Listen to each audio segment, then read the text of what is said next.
I have a weird question when it comes to professional wrestling.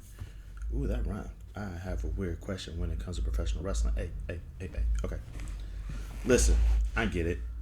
Professional wrestling was initially a dude bros, a fraternity.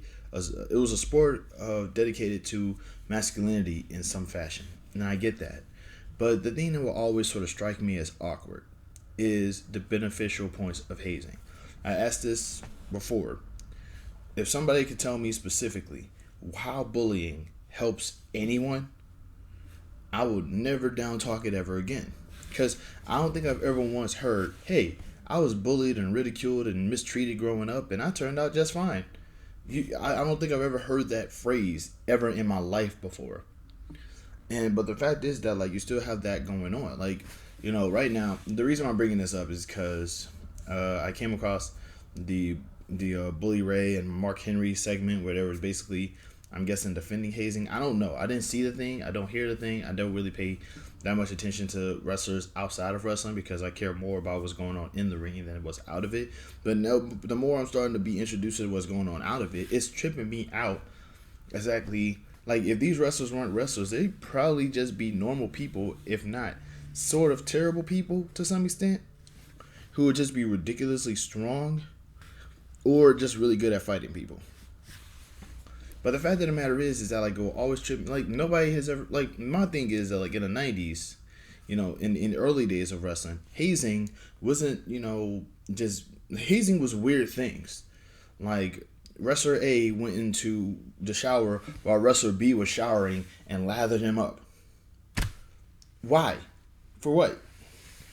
One time, wrestler A uh, took a squat in somebody else's sandwich and made them eat it. That's hazing. RVD looked at us on television and said that at one time, people used to roofie each other as a prank. That's hazing. And there is a community of people who see this stuff and are like, well, I mean, that was just the business back then. Like, no. You harass people.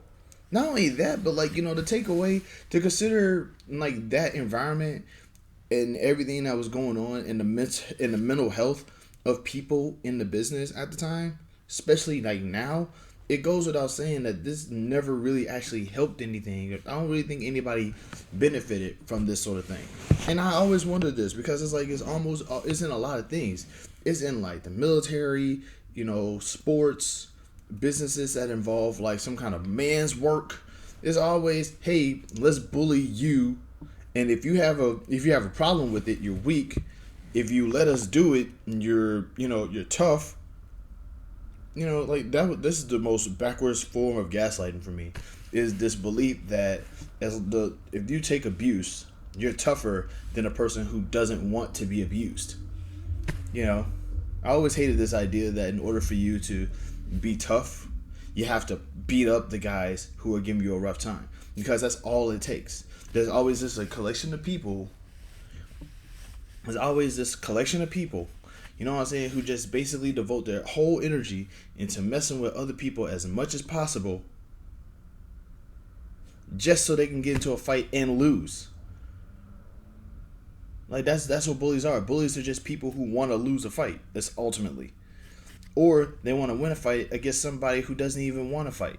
It's like, why should they even be a fight? Why can't you just leave somebody alone? Like, we live in a world nowadays where people call themselves adults and grown and mature, and they still think that hassling people is funny. They still think that joining in on people hassling people is funny. And it's so weird because it's like, I feel like we can't call each other adults. Because that's middle school stuff. That's 12-year-old stuff. That's 14-year-old stuff. That's 16-year-old stuff. And apparently it's still worth doing because it weeds out the weak people.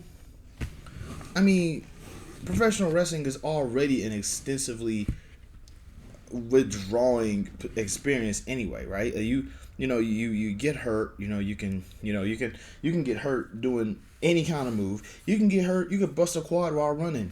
You could get whiplash from getting whipped in a corner too hard. You can fall off the ring and almost like and almost completely injure yourself? Why is it, after all of these things that you have to deal with, is it okay to do these other things to people? Why roofie them? How does that help anything? Who benefits from this sort of stuff? It's just weird.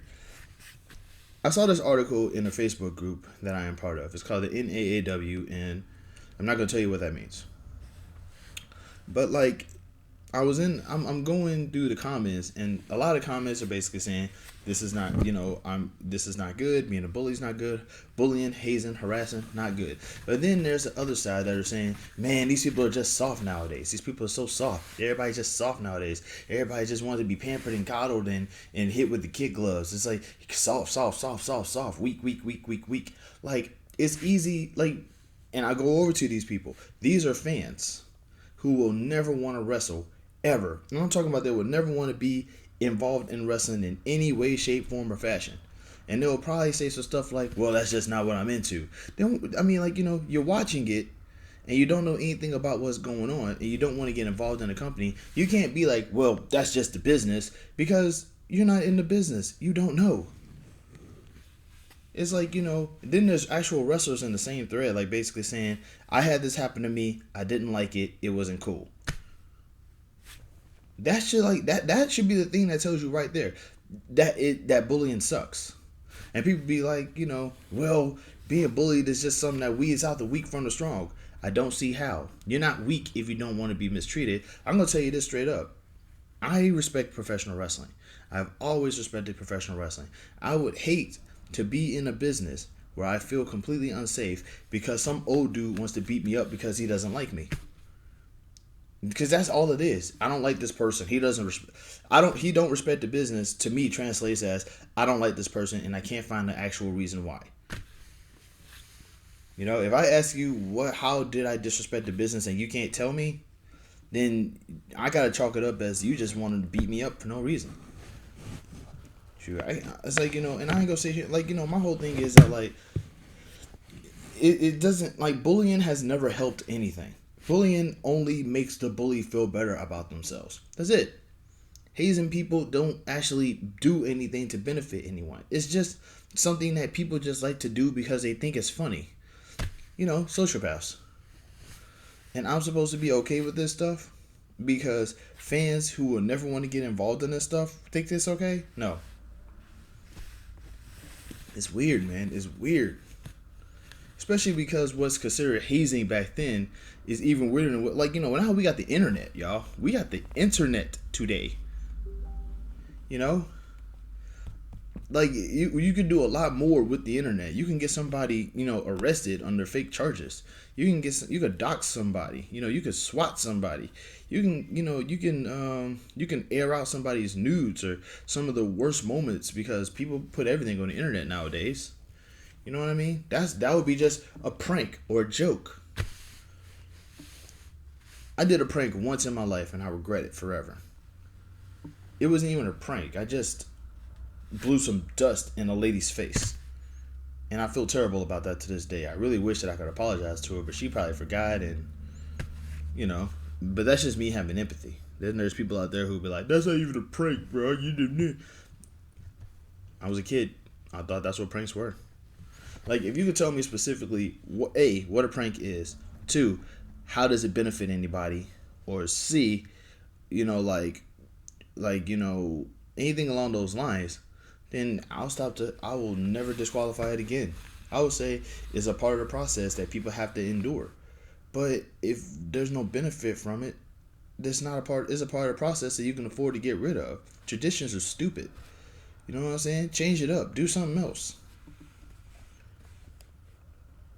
That's it. Love, peace. Be safe out there.